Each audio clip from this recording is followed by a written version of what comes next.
You know how fast gossip spreads at a high school reunion? Well, the Israel conflict is giving it a run for its money. Imagine, if you will, a high school reunion. You've got your ex-jocks, your former prom queens, your band geeks all gathered in one room, reminiscing about the good old days. Suddenly, someone whispers a rumor, and before you know it, it's traveled around the room faster than that. One time Billy Johnson ran the 100-yard dash. Now, envision that on an international scale, and you've got a pretty good idea of what's happening with the Israel conflict. It's like someone lit a match, and now the flames are spreading, jumping from one nation to the next. And just like a high school reunion, everyone's got their own version of the story, adding their own spin, making it bigger and more dramatic with each retelling. In a surprising turn of events, the conflict has spread to an astonishing 16 nations. It's like a game of telephone where the stakes are real, and the consequences are far-reaching. With each passing day, the situation becomes more complex, more tangled, like a ball of yarn that a particularly playful cat has gotten a hold of. And while all this is happening, the Biden administration has stepped up to the microphone, dusted it off, and declared, "There's no war." It's like the principal at the reunion, trying to calm everyone down, insisting that the rumor about the math teacher and the janitor is just that, a rumor. But the whispers continue, the doubts persist, and the situation, much like that high school reunion, remains charged with tension. So, like that rumor about the math teacher and the janitor, this conflict is spreading faster than anyone expected. And speaking of denial, the Biden administration says there's no war. Maybe they're just playing a very intense game of Battleship? Now, folks, I know what you're thinking. A game of Battleship? That's child's play. But hold your horses. This isn't your average run-of-the-mill sitting around the kitchen table kind of battleship. No, sir, this is a high-stakes, global, and dare I say, possibly explosive game of Battleship. Imagine this. Nations instead of ships, a world map instead of a plastic grid, and instead of your little brother's smug face when he sinks your destroyer, you've got the world's leaders making calculated guesses and strategic moves. Sounds a lot more intense now, doesn't it? Now, the Biden administration insists there's no war. Perhaps they're right. Maybe it's all just a big misunderstanding. After all, who hasn't accidentally launched a missile or two during a particularly heated game of Battleship? It's all part of the thrill, right? Sure, the stakes are a tad higher. Instead of losing your battleship, you might lose international relations. Instead of your destroyer, you might destroy a decades-long peace treaty. But hey, it's all in good fun, right? In all seriousness, folks, it's clear the world's leaders are making moves on a global scale. And while we can laugh and joke about it being a game of Battleship, let's not forget the real-world implications of these moves. Because unlike in Battleship, there's no reset button in international politics. But for now, let's stick with the Biden administration's narrative. It's not a war. It's just a bunch of world leaders sitting around a metaphorical table playing a high-stakes game of Battleship. And we, the spectators, are waiting with bated breath to see who makes the next move.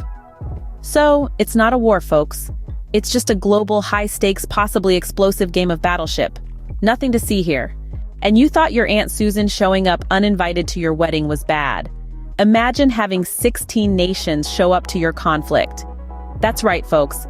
The Israel conflict has now spread to a whopping 16 nations. It's like the world's most contentious family reunion, and everyone's arguing over the last piece of pie. Now think about it. You know how at family gatherings there's always that one uncle who's a stickler for the rules? That's like the United Nations in this scenario, always trying to keep the peace but really just adding fuel to the fire. And then there's that cousin who always shows up late and misses the main event. Step forward, Biden administration, saying there's no war. Well, if this is not a war, then my grandma's fruitcake is a culinary masterpiece. Then, you have those relatives who can't help but choose sides. You know the type, right? They're the ones who could start a fight in an empty room.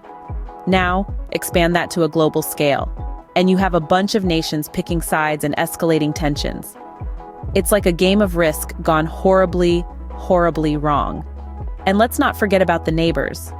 They're the ones who aren't directly involved, but can't resist peering over the fence and offering their 2 cents. That's the rest of the world in this scenario. Always watching, always commenting, but never really doing much to help. So what's the moral of the story? Well, it's simple. No one likes a party crasher. especially when the party in question is a geopolitical conflict. It's a messy situation, and much like your Aunt Susan's surprise appearance at your wedding, it's one we could all do without. So, next time you're stressing about your guest list, just remember, at least you're not hosting a global conflict. All right, folks, let's wrap this up like a leftover burrito.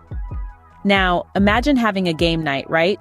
You've got your favorite snacks, a stack of board games, and you're ready to have a blast. But then, just as you're about to start, 16 of your neighbors show up uninvited, each with their own rule book, and insist on playing by their rules. Sounds like a recipe for disaster, doesn't it? Well, that's exactly what's happening on the global stage with the Israel conflict.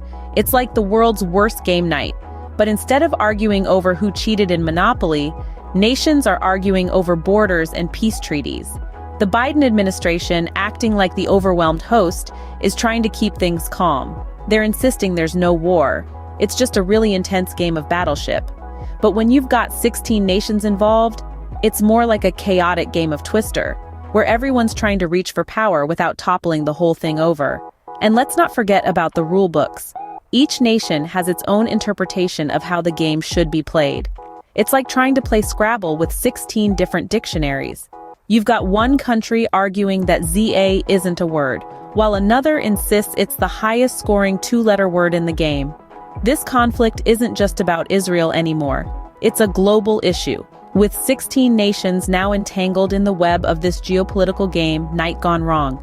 It's a situation that needs careful negotiation and diplomacy, not more players adding to the chaos. So, there you have it. The Israel conflict, the world's worst game night. And remember, if someone asks you to play a game of Battleship, maybe ask for some clarification first. Thanks for watching, and don't forget to like the video and subscribe. Till my next video, stay protected.